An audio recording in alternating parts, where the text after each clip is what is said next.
On the afternoon of November 24th, 1971, a man in a dark suit boarded a Northwest Orient flight in Portland, Oregon. He gave his name as Dan Cooper. He ordered a bourbon and soda, lit a cigarette, and waited. The plane was not full. He had chosen his seat carefully. Row 18, the rear of the aircraft, aisle side. Somewhere over the clouds between Portland and Seattle, he handed a note to the flight attendant. She assumed it was a phone number. She put it in her pocket without reading it. He leaned close and quietly told her she should probably look at it now. The note said he had a bomb. He opened his briefcase just enough for her to see. Wires, red cylinders, a battery. He was polite the entire time. He did not raise his voice once. He told her his demands clearly. $200,000 in cash, 4 parachutes, and a fuel truck waiting in Seattle. The plane landed. Every passenger was released safely. The money was loaded in a bag. The parachutes were delivered, and then Dan Cooper ordered the pilot to fly south toward Mexico at low altitude. Somewhere over the dark wilderness of southwest Washington, at exactly 10,000 feet, in the middle of a rainstorm, he opened the rear air stairs of the plane and jumped into the night. No one saw him go. No one heard anything. The crew only noticed when the tail of the plane shifted slightly from the weight change. He was simply gone. That was over 50 years ago. He has never been identified. He has never been found. The $200,000 has never been spent, and despite being the only unsolved case of air piracy in American aviation history, the FBI officially suspended active investigation in 2016. They closed the file. They stopped looking. Here is what the investigators knew from the very beginning. The man was calm, unnaturally calm. He knew exactly which aircraft to choose. The Boeing 727 was one of the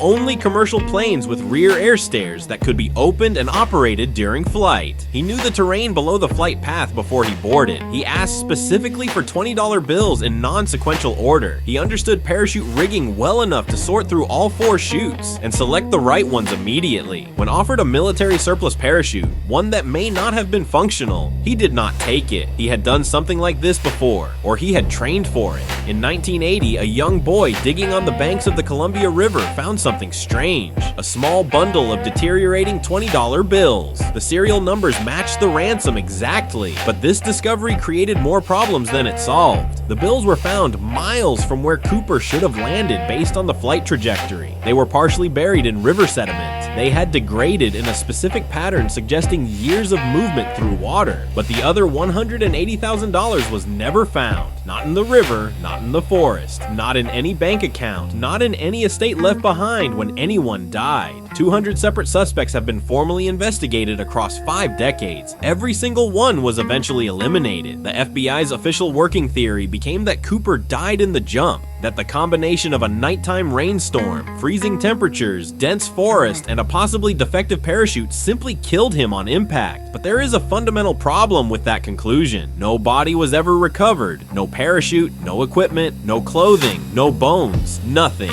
The entire wilderness of southwest Washington has been searched multiple times by professional teams. There is no physical trace of Dan Cooper anywhere, which means only 2 possibilities exist. Either he died and left absolutely no evidence behind, which is almost physically impossible in that terrain, or he survived, walked out, assumed a new identity, and lived out his life as someone else entirely. Both are nearly impossible, and yet one of them is true. The case has never been solved. The money has never surfaced, and somewhere in the world right now, there is either a grave with no headline above it or a very old man who remembers a rainy night in November 1971 when he fell out of a plane and got away with it. We will probably never know which, but next week we are going to look at the one suspect the FBI came closest to charging and why the case against him collapsed in a single afternoon.